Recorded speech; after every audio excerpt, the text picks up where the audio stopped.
да әлі отырғандай әсерде болам кейде дейді. Айтуынша Сұлмат замандағы сұсты орынға әкелерін іздеп анасымен бірге талай келген Ілияс Жансүгіров бұрынғы НКВД ғимаратында 3 ай тергеліп, ақыры тағдыры осында шешілген.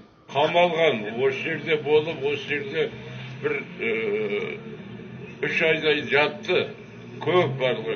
Сонда біздің шешелеріміз осында келіп және еткенде інім болады, марқұм болады.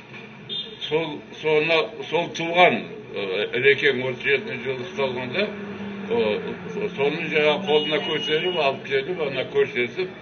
Наурызбай мен Қарасай Батыр көшелерінің қиылысында орналасқан ғимарат 1934 жылы салынған. Сталиндік сайқал саясаттың семсеріне тап келген Алаштың талай азаматтары азапталған орын бұл. Төменгі қабаттағы және жертөледегі жендеттер жаны жайсаң талай жанның түбіне осы жерде жетті. Сондықтан бұл аумақ қалталылардың қаржы табатын орын емес, халыққа кешегі күннің шындығы туралы еске салар музей болуы тиіс дейді жиналған желтоқсаншылар. Енді Маскевичтің адамдар енді мен түсінбедім. Өткенде июнь айында тағы бір келіп осы жерге қатысқанбыз.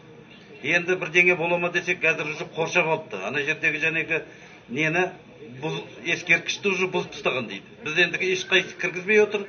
Біз осы жерге жолай алмай отырмыз. Қорлау анықтан анық біздің ата-бабамыздың қаншама қан төгіп, қаншама осы егемендік алушында бізді азғана зардап шеккеніміз жоқ. Сонымен қоя тұрмай, мынау дегенің моланың үстіне жын ойнақ салумен бірдей болып тұр ғой.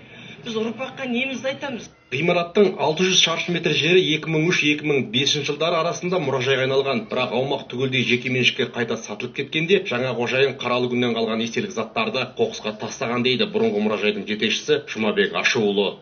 10 жыл бойы мен осы ғимарат қайтарып алу туралы ұсыныстарды айтып келе жатырмын. Оның бірінші жолы жаңағы ие болып отырған адамдарға түсіндіру керек. Бұның қандай ғимарат екенін. Сөйтіп барып өздері түсініп барып қайтаратын болса қайтарды.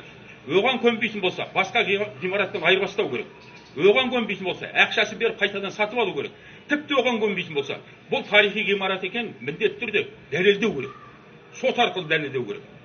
Біз саяхат автовокзалдарды ескерткіш дейміз тарихи.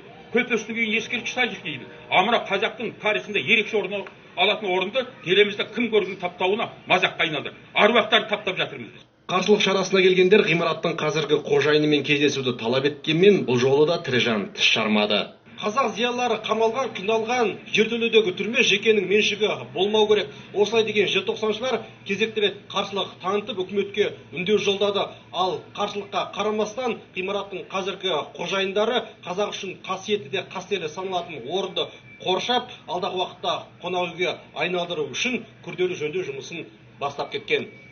Әмірболат Құсайынұлы, Рашидин Якупов, Алматы телеарнасы.